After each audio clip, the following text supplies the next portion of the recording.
morning, Kevin. How are you? Good, how are you? I'm good.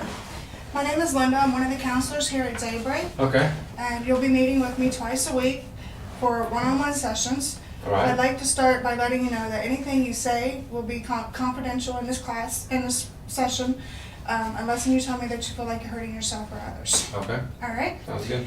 Let's get started. First, I'd like you to tell me a little bit about your background, like what your life was like growing up, how school was for you, and when you first started using drugs.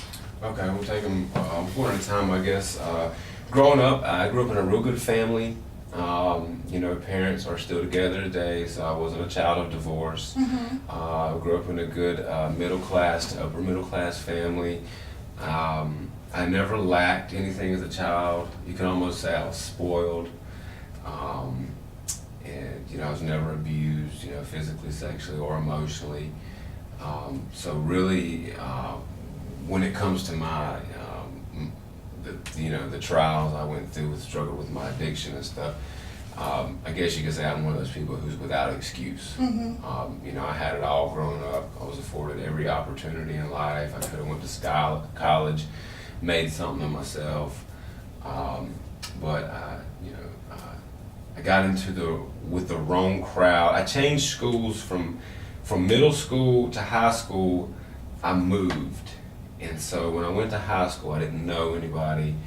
I started playing sports and stuff, but after that, I fell in with the wrong crowd, Mm-hmm. and I began using. Started off smoking pot like most people do, and then I actually got in with a crowd who, when my best friend, his brother was, we were 16, 17, so they were in their mid to late 20s, his brother and all his friends. Well, they had been through this, and so they were, really big into the dealing drugs and stuff like that. And I kind of got sucked in because I started knowing all the party people at school, and so I started, I was using, experimenting with more and more drugs, but then I began to sell them. And I figured out that the popularity and just the addiction to that lifestyle in itself really just kind of sucked me in. And so I started selling more and more drugs, and of course I started doing more and more drugs. And as a result of that, my addiction grew out of control. I first noticed I had a real problem. This was the time when Oxycontin was becoming real popular. Oxycontin? Yeah, that was my drug of choice, opiates, and it still is. And it started with oxys, and I began to do them, and then I realized I was sick without them. I was so naive at that age, I didn't even know what a withdrawal was. I didn't know why I didn't feel good when I didn't have a pill. Mm-hmm. Was arrested on multiple accounts of drug possession and things like that, and then it escalated to harder drugs, and I began to use heroin.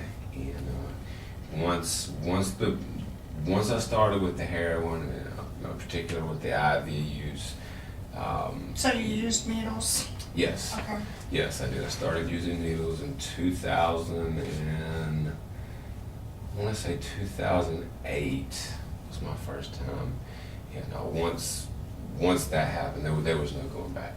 Okay. And it did not take long for my life to spiral out of control. I hit rock bottom numerous times. I tried the methadone clinic, I tried the Suboxone clinic, but I couldn't stay clean. I went to various rehabs, but I'd always get out and I'd go right back. Mm-hmm. And so now I just, recently, as I told the intake counselor the last time we met, I got out of rehab, I guess it's been about 3 or 4 months ago. I've been clean now for rehab time, plus the time I've been out altogether, about a year and 3 months I have clean. Okay. But my concern is every time I got a rehab, I never stayed plugged in with any type of aftercare. Mm-hmm. And so I was always subject to fail again and again. And so now I think it's important for me to be plugged in and to talk to somebody and things like that. So basically that's why I'm here. That's why I'm attending group. And sometimes I have a problem opening up with group. Mm-hmm. And so I definitely like the one-on-one. I feel like I can be more honest. Yeah. So anyway, but that's a little bit about me. I've struggled with addiction for almost 15 years, and you know, it's just very important for me to succeed this time and not go back. Okay. When you do group sessions, do you feel like you have a hard time opening up because other people are judging you? Well, not particularly, because I know there's some other people in the group that have similar stories Mm-hmm. and things like that. I just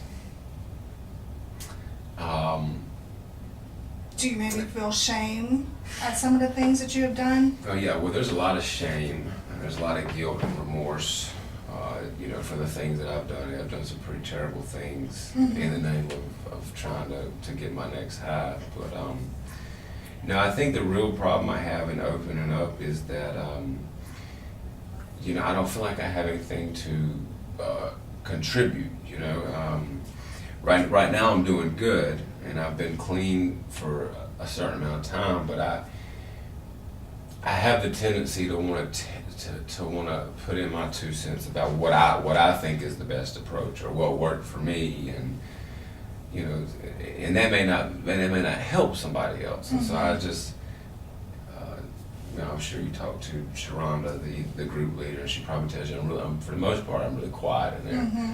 I may comment every once in a while, but I just kind of have a hard time opening up. Okay. So, Do you recognize that you just said what works for me? Do you recognize that what maybe you think works for you hasn't actually worked for you in the past? that's true. Yeah. Yeah, because my tendency has been to swap one addiction for another, even if it's a healthy addiction. Like I'll give you an example. I'm real big into exercise. Mm-hmm. I go to the gym all the time, and I love working out and stuff. And that's like my anti-drug. That's positive, but that doesn't give me any accountability or anything about my addiction. Mm-hmm. That's just more like a constructive hobby, which is good. I mean, it helps my time, but I still need to put time into my recovery. I still need to meet in groups. I need to have a sponsor. I need to talk to people, you know, and continue on and on with that. Because like I said, I've been out of rehab many times before and done good for a number of months, only to fall harder again. And like I said, I can't go back to that. So. Okay. How did your family and your friends usually respond when you went on your drug binges? Do they get angry? Did they kick you out of their house? Did they give you money? Did they enable you? They enabled me Mhm. in the beginning. They did not approve of my lifestyle in the Mhm. beginning, and this is just you know, like the high school and shortly after high school partying type stage. Once it got to the point that I was stealing from Mhm. them, yes, they put me out.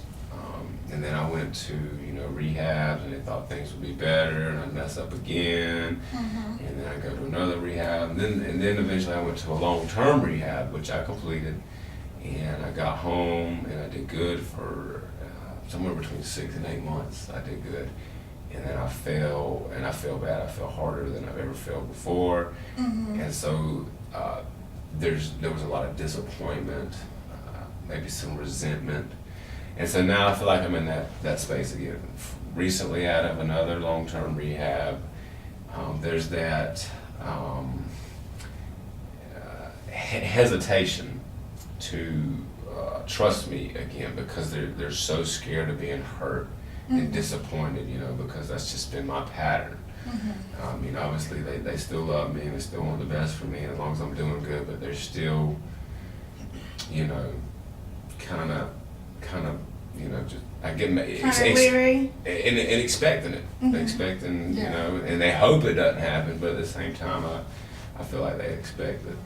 Okay. It can Well, happen. here at Daybreak, we are very big on family support, and you will have your parents and or whoever, which family members you choose, brothers or sisters or whoever, will have a chance to come in once every 2 weeks and have one-on-one sessions with you and I and them. Okay. So I'm not sure how it worked at your other rehabs, but that's how we do things here. Okay. We think that the family support is very big here in helping keep you guys on track. Okay. Okay? All right. All right.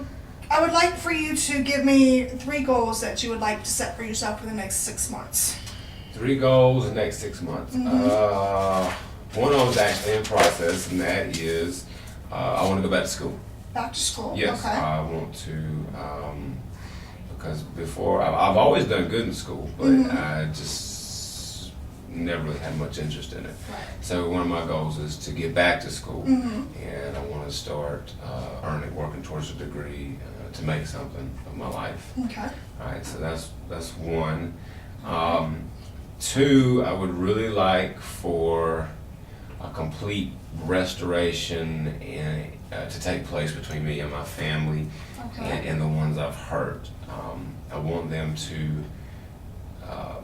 I want it to one day, maybe not in the 6 months, but I want to work really hard during the next 6 months to show them that I can be trusted, that I will be trusted, and that I will not go back to that lifestyle. Okay.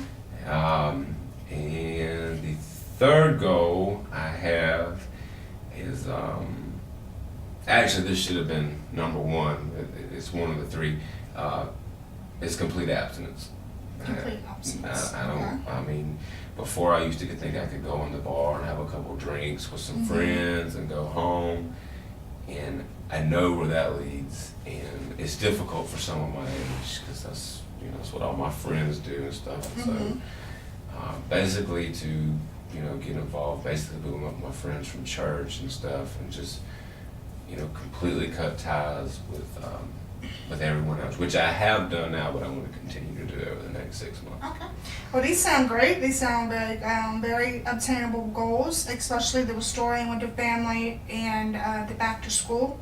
The complete abstinence, of course, while you're here, you'll have complete abstinence afterwards. To be successful, it'll be up to you, the complete abstinence. We have programs that we offer afterwards to help you get a job, to help you find a place to live, to get you settled into a community that would be a little bit more safer than the old places and things and people, Okay. So. Sounds good. Well, Kevin, it was really great to meet with you today, and between our sessions, between now and next time, I would like for you to start a journal to write your feelings or your thoughts or anything that you just want to talk about in our next session. Would that be okay with you? Yeah, I'll give it a shot. Okay, all right. Well, we have a notebook. You can get it from Brenda outside at the reception desk, and I will see you Thursday at 3 o'clock. All right. All That right. sounds good. Thank you. All right, thank you so much. Nice to meet you.